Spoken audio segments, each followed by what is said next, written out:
Hi, this is Queen from AEvent Support.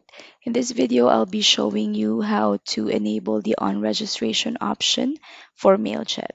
So from the dashboard, you just have to access your timeline by clicking on this.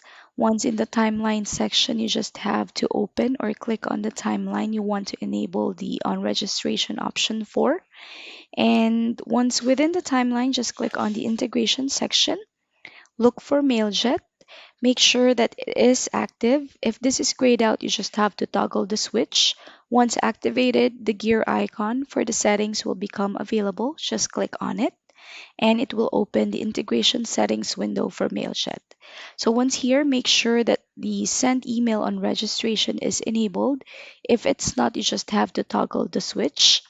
Once this is enabled, the edit option here will become available.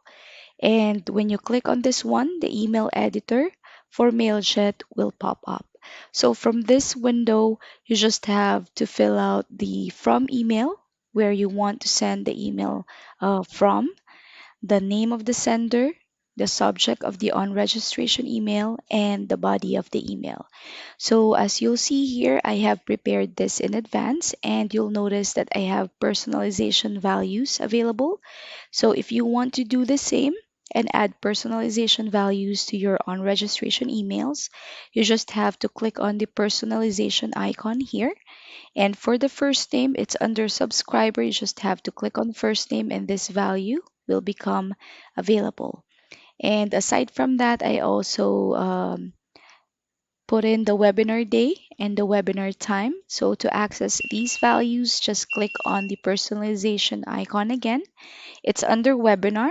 You just have to click on day of month for the webinar day. And for the time, I selected EST time. And aside from those information, I also added the join URL.